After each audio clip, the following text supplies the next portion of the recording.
В Индонезии работают многие наши компании, энергетические в том числе. Проявляется интерес к развитию национальной атомной энергетики. Госкорпорация «Росатом», располагающая уникальным Hey, hola Indomax Indo Magazines. Nah, dua berita yang mantap jos. Kali ini datang dari Rusia, Ukraina, dan Indonesia. Di mana berita mantap pertama kali ini datang dari kunjungan Pak Jokowi ke Rusia. Dalam pertemuan itu, salah satu hal yang sangat maknyos pun diungkapkan oleh Pak Putin kepada Pak Jokowi, bahwa mereka Rusia tertarik menggarap nuklir di Indonesia. Nah, lantas apakah yang dimaksud Pak Putin dengan menggarap nuklir di Indonesia ini, bos? Apakah beliau ingin mengembangkan energi nuklir dan mentransfer teknologinya kepada Indonesia? Ataukah Rusia bersama-sama dengan Indonesia akan membuat senjata nuklir terbaru? Setelah ini kita bahas, bosku. Kemudian yang kedua, baku hantam antara Rusia dan Ukraina akhirnya membawa dampak yang sangat signifikan bagi dunia internasional, bos. Bagaimana tidak?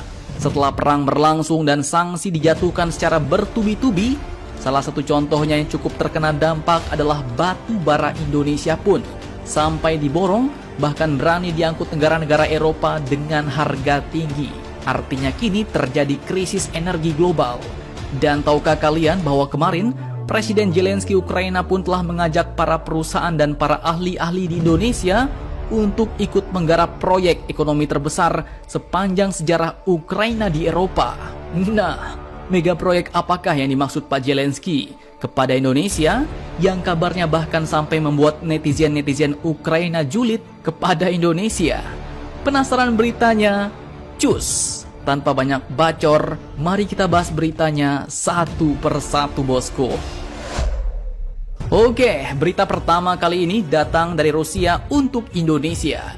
Seperti yang kita ketahui, setelah menemui Pak Zelensky, Pak Jokowi pun lanjut menemui Pak Putin di Moskow, Rusia.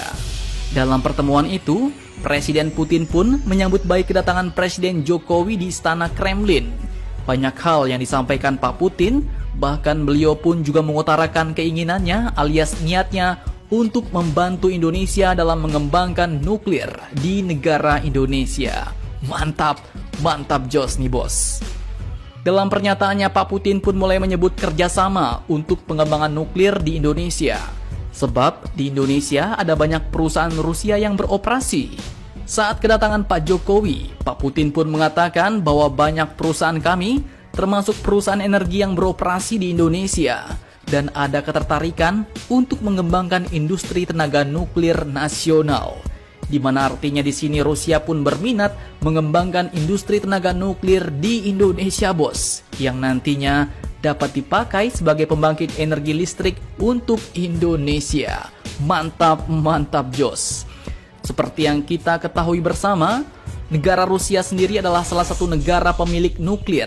Namun walaupun begitu, nuklir pun bukan hanya bisa dimanfaatkan untuk senjata, bos, tapi dapat dipakai untuk kepentingan lain di luar militer. Pak Putin pun menyatakan bahwa negaranya punya keandalan untuk mengerjakan nuklir. Dia menyebut nama perusahaan negaranya yang bergerak di bidang teknologi nuklir. Dengan pengalaman unik, kompetensi dan teknologi yang tak tertandingi, Rosatom State Corporation bersedia mengambil bagian dalam proyek bersama, ungkap Pak Putin kepada Indonesia. Termasuk proyek yang terkait dengan penggunaan non-energi teknologi nuklir, misalnya di bidang kedokteran dan pertanian, ujar Pak Putin saat berjumpa dengan Pak Jokowi di Moskow, Rusia, bos. Nah, apakah nantinya Rusia akan mentransfer teknologi nuklir ke Indonesia? Semoga saja iya ya, bos. Amin. Kemudian berita kedua datang dari rencana kerjasama Ukraina dan Indonesia. Pada pertemuan Zelensky dan Pak Jokowi di Kiev, Ukraina kemarin, ternyata mereka pun tak cuma melulu bahas tentang krisis global, bos. Tapi ternyata mereka juga membahas tentang prospek kerjasama pembangunan rekonstruksi pasca perang atau setelah perang di Ukraina.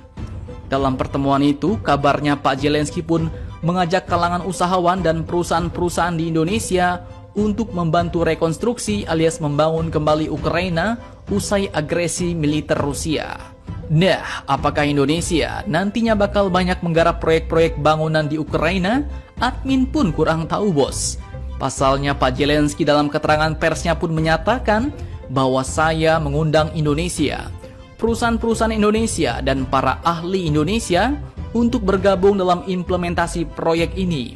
Proyek ekonomi terbesar sepanjang sejarah kami di Eropa. Nah, jika ini benar dan dibiayai oleh utang luar negeri misalnya dari Bank Dunia, maka ini bisa jadi salah satu kesempatan emas Indonesia buat membantu dan berinvestasi dengan menggarap proyek-proyek rekonstruksi di Ukraina. Karena seperti yang kalian tahu, sejak invasi diluncurkan pada tanggal 24 Februari lalu, Rusia pun telah membombardir kota-kota Ukraina hingga berantak-rantakan. Infrastruktur penting seperti jalan, jembatan, dan gedung-gedung rusak akibat pertempuran, bos. Bahkan seorang ekonom asal Jerman memperkirakan bahwa Ukraina butuh 1 triliun euro atau sekitar 15.700 triliun rupiah untuk biaya rekonstruksi pasca perang di Ukraina. Dan Pak Zelensky sendiri pun berulang kali menegaskan bahwa Rusia harus bertanggung jawab secara finansial atau secara keuangan atas kerusakan-kerusakan di Ukraina. Dan di lain sisi, bantuan internasional pun tetap diperlukan. Bahkan karena hal ini, kabarnya beberapa netizen Ukraina pun dikatakan sampai julid kepada Indonesia. Nah, julid seperti apakah itu?